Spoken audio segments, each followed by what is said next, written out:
Alléluia. Amen. Je devais rendre ce témoignage depuis longtemps, mais compte tenu de la situation et des circonstances, j'ai pas pu. Amen. Mon témoignage ce matin, si je devais donner un thème, je dirais la reconnaissance.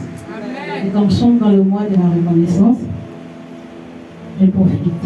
Je vais vraiment dire merci au Seigneur pour sa grâce dans ma vie. Amen. Cette grâce, depuis le 10 septembre, où j'ai fait l'action des grâces, c'était vraiment une joie énorme pour moi parce que c'était la première fois de voir une telle chose. Alléluia. Parce que avant même l'action, je vous l'ai dit ici, c'était, je ne sais pas si je vais dire, une vision que le Seigneur m'avait montrée et j'ai partagé à papa et il m'a demandé de poser l'action. Au départ, il faut dire, j'ai négligé. Et après, lors d'une action dedans, il est revenu sur la même chose et vraiment, je n'ai pas voulu encore désobéir à la voix de l'homme de Dieu. J'ai posé l'action. Et il faut dire, le samedi, avant le dimanche de l'action, j'étais couché là. Je ne pouvais pas dormir dans la présence du Seigneur. J'entendais les pas. Je me réveille. J'étais couché avec Anne-Marie et puis la doyenne. J'entendais les pas.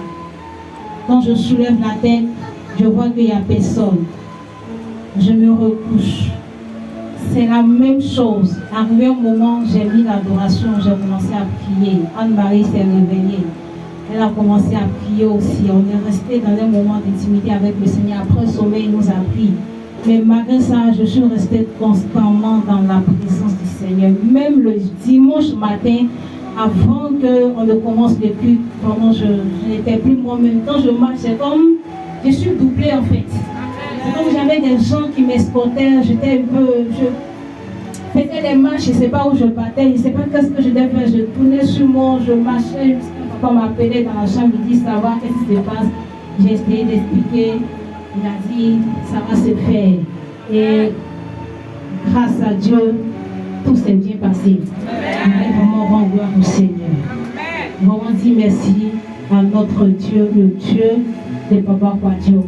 Et vous connaissez la suite. Après, j'ai effectué mon déplacement.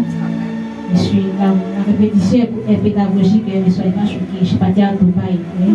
Après l'action, je suis partie à Dubaï. Je suis partie pour les vacances. Dieu a fait la grâce, tout s'est bien passé et je suis venue. Pourquoi je rends tous ces témoignages? Parce que j'ai découvert l'église des frères que ici, toutes les actions que nous menons, ou les actions que nous posons dans la maison du Seigneur, et surtout devant le Dieu de Papa Quadio, bien-aimé, ça paye toujours. Parce que le Dieu qui est ici, il est vivant. Et la terre qui est ici, la terre est encore très propice. Je dis la terre est encore très propice parce que tu n'as pas encore semé. Quelqu'un n'a pas encore semé. Je n'ai pas occupé toute la terre. J'ai semé ici depuis le 1er janvier et j'ai vu la main du Seigneur. Je crois que je posais l'action devant vous tous ici. J'ai vu la main du Seigneur. J'ai récolté. Alléluia. J'ai récolté. Si vous pensez que je mens, vous pouvez passer derrière pour demander à votre Isa. Elle va vous dire. Elle ment. Elle va vous dire. Elle dit vrai. Amen. Amen. Donc, c'est pour vous dire que la terre est encore fertile. Alléluia. L'onction de Papa Quadio est encore là. C'est elle qui permet de produire. C'est pas encore tard pour toi. Tu peux toujours venir. La terre va toujours produire pour toi. Alléluia. Amen. Là où tu vois que c'est chaud là, quand tu penses que c'est mon dernier billet là, c'est là qu'il faut faire des sacrifices. Et tu verras la main du Seigneur agir dans ta vie. Amen. Alléluia. Mais jamais la main fermée dans la maison du Seigneur. Surtout quand le Dieu te demande, quand tu vois que c'est chaud, même si tu peux prendre crédit, il faut prendre crédit. Le Seigneur ne va pas te laisser tomber. C'est pour une bonne cause.